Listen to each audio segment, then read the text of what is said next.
Nous voilà de retour au Gatchatelier. Finalement, c'est plutôt une vidéo aller-retour à Paris. Et il y a eu pas mal de changements de plans. Parce que de 1, j'ai pas trouvé de gacha dans mon quartier. Je me suis pas aventuré plus loin parce que je préférais rester safe.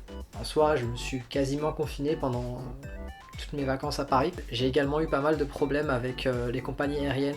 C'est-à-dire que si vous voyagez en ce moment, vous risquez fortement d'avoir des vols qui sont décalés.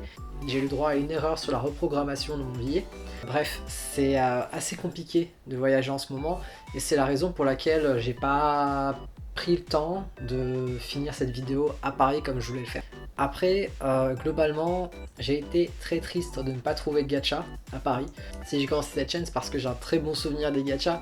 J'en ai acheté quand j'étais petit déjà. Alors que là, aujourd'hui, rien du tout. On peut aller devant la grande récré ou d'autres boutiques de jouets. On ne trouvera pas forcément de gacha. Ça s'est perdu, je pense. Et donc, ensuite, pour le retour au Japon, là, les aéroports sont vides. C'est totalement vide.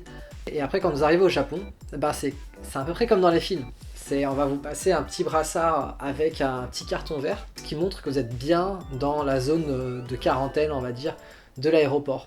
Et donc là, en fait, vous allez passer de pièce en pièce pour remplir des papiers à gogo et passer finalement un test. Et quand c'est bon, vous pouvez rentrer chez vous. Donc j'ai été acheter ces figurines avant de partir, je les ai achetées à Don Quijote. Donc c'est un peu comme un combini, mais en format bazar.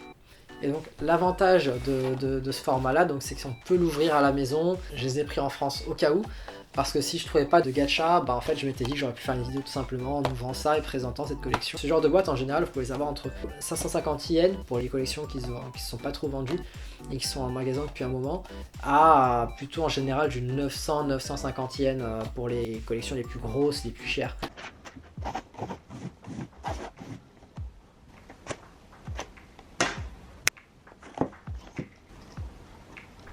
Donc cette collection Kirby est composée de 3 bouteilles et de 3 pièces au format boule à neige. Donc on va les ouvrir et les monter une à une.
Dans cette collection, on retrouve bien l'univers Kirby, avec des pièces très colorées et très mignonnes, mais également un combat très épique entre Meta Knight et Kirby.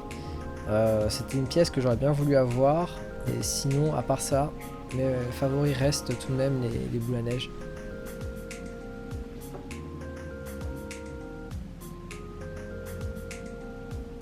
Auparavant, j'avais déjà acheté une boîte en réalité. Le Kirby dans les nuages, en fait, c'est un doublon.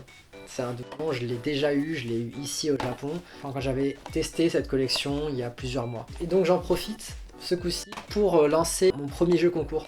Donc les règles du jeu concours sont très simples. En fait, je vous propose de gagner le Kirby dans les nuages. L'abonné qui aura le plus de likes sur son commentaire d'ici vendredi prochain se verra offrir le Kirby dans les nuages. Vous avez juste à vous abonner, à mettre un commentaire, et le commentaire qui aura le plus de likes remportera la figurine. Donc c'est tout simple.